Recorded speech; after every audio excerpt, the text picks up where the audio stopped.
Саламатсыздар ма? Менің аты-жөнім Тұрсынбек Аруна, мен Бауыржан Момышұлы атындағы номер 45 қазақ классикалық гимназиясының 8 сыныбында оқимын. Бүгін мен туған өлкемдегі табиғи ландшафтың экологиялық проблемалары жайлы айтатын боламын. Алдымен сулардың ластануынан бастаса, сулардың ластануы деп оған қауіпті заттардың түсу нәтижесінде оның биосфералық қызметі және экологиялық маңызын төмендеуі деп түсінуші едік. Ал енді мына мәселеге қарасақ, антропогендік фактордың судың ластауына әсер етіп тұрғанын көреміз. 1-2 жыл бұрын бұл жерде балықтарды тіршілік еткен деседі. Ал қазір қарасақ, адамдардың қалдырған қоқыстарымен толып жатыр. Зиянкестік насекомдар пайда болады.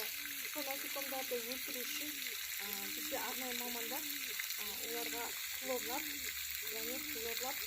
тазалатып, біздің суымызды үнемі тазартып отырады. Сондықтан сусыз өмір жоқ, сусыз тіршілік жоқ. Сондықтан да біз судың ластануына жол бермеуіміз керек, суды үнемді пайдалануымыз керек, судың да шырауы бар дегендей. Судың қаншалықты өмірімізге маңызды екенін өздеріңіз де жақсы білесіздер. Сусыз өмір жоқ дейді қазақ атамыз. Қазіргі таңда ғалымдар суды тазалаудың жаңа технологияларын қарастырып жатыр. Олардың пайымдауынша, ресурстарды тиімді пайдаланудың жақсы бағыттарының бірі қайта өңдеп пайдалану дейді. Ал біздің жағдайға қарасақ, ұйымдастыру шаралары керек секілді. Судың ластануы қазіргі таңда еліміздегі өзекті мәселелердің бірі болып отыр. Ол экологиялық жағдай, яғни біздің қоршаған ортамызға зиянын келтіреді. Судың ластануы суда көбінесе мұнайдың қалдықтарынан және жүк тасымалдайтын кемелер төңкеріліп, яғни авария жасаған кезде су бетіне мұнайлар төгіліп, сол суды ластайды. Бүкіл теңіздің суын болсын, яғни ластап, яғни ол қоршаған ортаға, адамдарға, яғни балықтарға да зиянын келтіріп отырады. Сонымен қатар өзендердің суы қазіргі таңда қоқыстармен де ластанып жатыр. Адамдар қазіргі таңда қоқыстарын сол өзендердің жағалауына апарып тастап, өзендердің суы осындай жағдайлардан да ластанып жатыр.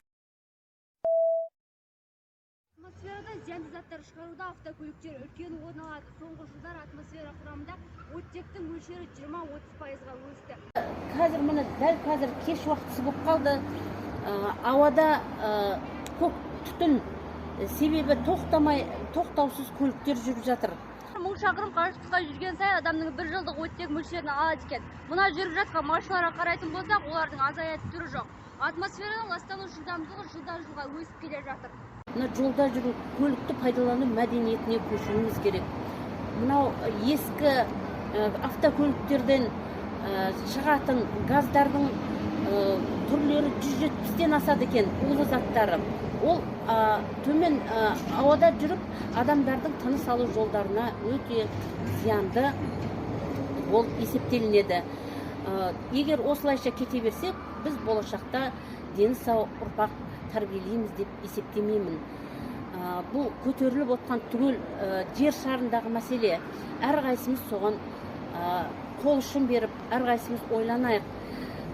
Мынау газ шығарылымдағы автокөліктердің о жерлерге қазіргі басқа мемлекеттерде тазартқыш, сүзгіш орнатылып жатыр. Осындай сүзгіштерді орнатсақ деймін. Оттек 8%-ға азайса, адамның өмір сүруіне мүмкіндік болмайтынын ескерейік.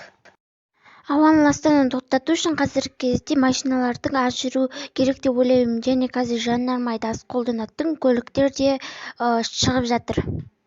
Адамдардың айтуынша, айналамызды ластануын тоқтатудың жалғыз шешім жаңа технологияларды пайдаланып көру, деп айтқан ресурстарды тиімді пайдалану керек.